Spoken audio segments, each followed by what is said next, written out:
Meu nome é Celeste e estou pronta para abrir minha alma, contar o que escondi por muito tempo até de mim mesma. Mergulhe na minha história e eu juro, você não vai conseguir parar. Deixe seu like e se inscreva para saber o que acontece a seguir. Meu nome é Celeste, tenho 56 anos e sou viúva. Se você pensa que eu passo os dias na janela fazendo tricô suspirando pelo passado, está muito enganado. Meu marido Sérgio partiu há 14 anos. E claro, no começo o mundo pareceu desabar. O vazio na casa, um silêncio que zumbia nos ouvidos e as lembranças que queimavam o peito como o frio de Campos do Jordão em julho. Pensei que nunca sairia daquela escuridão, que a vida agora seria apenas sombras do passado. Mas a vida é como a feijoada da vovó. Parece que tudo é previsível, mas de repente, surge um novo sabor que muda tudo. Meus salvadores foram minha filha, Helena, e o marido dela, Lucas. Eles se tornaram minha luz, minhas asas quando eu pensei que não poderia mais voar. Mas o destino, como uma vizinha fofoqueira, sempre sabe como lançar uma surpresa que faz o coração parar e os pensamentos se embaralharem. Quando Helena trouxe Lucas pela primeira vez à nossa aconchegante casa no subúrbio de Belo Horizonte, eu olhei com desconfiança. Alto, com cabelos escuros e um pouco bagunçados, um sorriso gentil e uma barba rala. Ele parecia um bom rapaz, mas pensei, Helena precisa de alguém mais firme e mais estabelecido. Coração de mãe, sabe como é, sempre quer o melhor para o filho, como naqueles filmes antigos em que a heroína encontra um príncipe. Mas, depois de um ano, o casamento deles começou a render como o velho piso de madeira da varanda do nosso sítio. Ora discutiam sobre quem deveria comprar o pão, ora brigavam sobre qual novela assistir. Helena, igualzinha a mim, teimosa como uma mula, e Lucas, embora paciente, às vezes não aguentava a pressão dela. Eu apenas balançava a cabeça e pensava, essa juventude, quando vocês vão aprender? Mas a vida, como uma tempestade de verão, me jogou uma surpresa da qual ainda não me recuperei. Tudo começou com pequenas coisas. Lucas não era apenas um genro, ele era uma pessoa que sabia cuidar. Ora consertava uma torneira que pingava, ora trocava uma lâmpada no corredor, ora simplesmente se sentava na cozinha e contava como, em sua oficina mecânica, consertou o carro de um cliente importante que quase brigou com ele por causa do preço. Suas histórias eram como velhas comédias brasileiras, simples, mas tão calorosas que eu sorria sem perceber. E toda vez que ele olhava para mim com seus olhos castanhos, eu parecia esquecer que já tinha passado dos 50. Seu cuidado era como um chá de camomila com mel em uma noite fria. Discreto, mas muito necessário. Lembrou-me de quando peguei uma gripe forte. Lá fora a chuva caía, e eu estava deitada debaixo de 2 cobertores, sentindo-me um caco. Lucas chegou, preparou um chá de cidreira com mel, trouxe meias quentes que encontrou no meu armário e com um sorriso disse, Dona Celeste, a senhora agora parece uma rainha em seu palácio. Eu ri embora a garganta doesse, e senti algo derreter dentro de mim.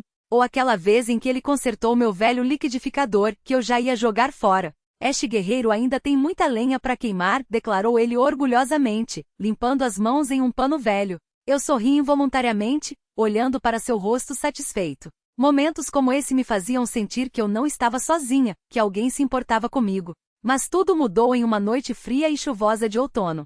A chuva batia na janela de metal, como se acompanhasse meus pensamentos tristes. A solidão me envolveu como um cobertor pesado, e eu estava sentada na cozinha, olhando para o chá frio. As lembranças de Sérgio voltaram com força, nós dançando ao som do toca-fitas na juventude, ele rindo quando eu salguei demais a sopa, ele me chamando de meu bem e prometendo que estaríamos sempre juntos. Eu estava quase me afogando nesses pensamentos quando Lucas apareceu na porta. Dona Celeste, a senhora hoje está parecendo uma atriz de cinema antigo, tão pensativa, disse ele. E em seus olhos brilhou um calor sincero. Ele notou meu perfume, aquele mesmo que me deu de aniversário.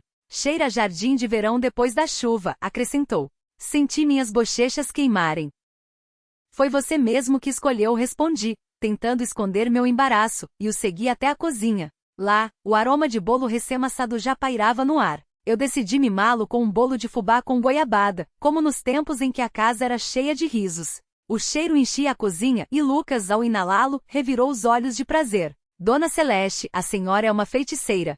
Estou perdido com esse bolo, exclamou ele sentando-se à mesa. Coloquei a forma quente na frente dele e me sentei em frente, cruzando os braços. Pelo que está agradecendo? Perguntei, enquanto ele pegava um pedaço da casquinha crocante. Eu suspirei e dei um sorriso fraco. Foi difícil sorrir. Eu não sorria de verdade há tanto tempo que quase esqueci como se fazia. Por não me deixar afogar na solidão, eu disse baixinho. Lucas não respondeu imediatamente, mas algo quente, quase familiar, brilhou em seus olhos. Ele provou o bolo, acenou com a cabeça em aprovação e de repente disse: sabe, se a senhora começar a me agradecer assim, vou vir aqui todos os dias. Balancei a cabeça, mas não consegui conter outro sorriso. Só cuidado, sou uma anfitriã exigente, brinquei, surpresa com a leveza em minha voz. Aquela noite foi especial. Pela primeira vez em anos, senti que não queria me esconder na minha concha. Lucas estava sentado à minha frente, tomando chá e me olhando como se me visse pela primeira vez. Dona Celeste, a senhora sabe que tem uma voz como a de uma locutora de rádio em antiga? Tão quente com um toque de força. Eu poderia ouvi-la por horas, disse ele de repente. Eu descartei o elogio. Ah, que bobagem! Mas por dentro tudo tremeu, as bochechas coraram e o coração parou, como se esperasse por algo mais. Não, é sério, continuou ele.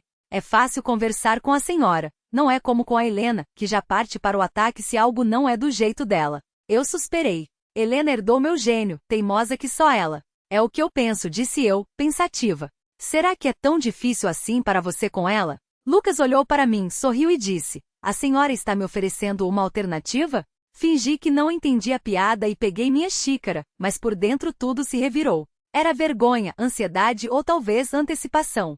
Naquele momento percebi que os sentimentos que começavam a nascer em mim não iriam a lugar nenhum. Era uma loucura, claro. Aos 56 anos, apaixonar-se pelo genro. Mas nessa idade, a loucura se torna especialmente doce. Começou minha luta interna, o dever de mãe, o bom senso e esse novo sentimento sedutor que fazia meu coração bater mais forte. Passaram-se algumas semanas. Lucas começou a aparecer com mais frequência, e cada visita era como um sopro de ar fresco. Um dia ele trouxe um buquê de flores do campo, margaridas e outras florzinhas coloridas, colhidas em algum lugar fora da cidade. Dona Celeste, flores simples como estas combinam com a senhora, disse ele. Senti-me como uma garota recebendo seu primeiro buquê. Coloquei as flores em um vaso antigo, aquele que eu e Sérgio compramos em uma feira nos anos 90, e sorri sem querer. Outra vez, ele me ajudou a organizar um baú velho no quartinho dos fundos. Encontramos minhas fotos antigas. Eu, jovem com um vestido florido, rindo em um piquenique na beira da lagoa. A senhora continua a mesma, disse ele em voz baixa, e eu peguei seu olhar, cheio de um calor inexplicável. Eu desviei o olhar, mas meu coração disparou. Um dia, decidimos ir ao sítio para arrumar o jardim. Helena estava em uma viagem de trabalho, e Lucas se ofereceu para ajudar. Cavamos os canteiros, rimos quando ele acidentalmente pisou na mangueira e se molhou todo. Pronto, agora pareço um pinto molhado, ele gargalhava, sacudindo a roupa. Dei-lhe uma toalha velha, e nossas mãos se tocaram por acaso. Eu gelei, sentindo o calor da palma da mão dele atravessar meu corpo. Dona Celeste, em qualquer cidadezinha do interior, a senhora seria a rainha do baile, ele piscou. Eu ri, tentando esconder o quanto suas palavras me tocaram. Mas houve outra noite que virou tudo de cabeça para baixo. Decidi fazer sua torta favorita de frango com catupiry. Aquela mesma que minha mãe costumava fazer. Quando Lucas entrou na cozinha, seus olhos brilharam. Dona Celeste, a senhora decidiu acabar comigo de vez? Ele riu, sentando-se à mesa. Coloquei um prato na frente dele, e ele, ao provar um pedaço, fechou os olhos de prazer. Meu Deus, isso é melhor do que eu poderia imaginar, disse ele, e eu não consegui segurar o riso. Vai ter que vir mais vezes, pisquei, mexendo na ponta do meu avental. Houve uma pausa. Lucas me olhou com um olhar longo e pensativo. Falando sério, começou ele, inclinando-se um pouco mais perto. Há quanto tempo a senhora não se sentia tão viva? Eu congelei. A pergunta me pegou de surpresa. Provavelmente desde que eu não terminei. Nós dois sabíamos o que eu queria dizer. Fico feliz em vê-la assim, ele acrescentou suavemente. E suas palavras me arrepiaram. Ele se levantou, foi até a janela e enfiou as mãos nos bolsos. Lá fora a chuva ainda caía, e a luz dos postes se refletia nas poças. Amanhã à noite estou livre, disse ele casualmente. Senti meus lábios se esticarem em um sorriso. Por que não? Assenti. Mas saiba que sou uma cozinheira exigente. Lucas deu uma risadinha. Estou pronto para os desafios. Ele ficou mais alguns minutos, e então, antes de sair, virou-se e inclinou a cabeça. Até amanhã, Dona Celeste, disse ele em voz baixa, e eu fiquei ali parada, ouvindo a porta da frente se fechar. Mas a história não terminou aí. Algumas semanas depois, aconteceu algo que até hoje não consigo explicar. Decidi arrumar o sótão, onde guardava as coisas antigas de Sérgio. Lucas se ofereceu para ajudar. Mexemos em caixas, rimos de cartões postais antigos e encontramos pequenas coisas esquecidas. Em uma das caixas encontrei um medalhão antigo. Um presente de Sérgio em nosso primeiro aniversário. Eu parei, sentindo as lágrimas vindo aos olhos. Lucas percebeu e, sem dizer uma palavra, colocou a mão no meu ombro.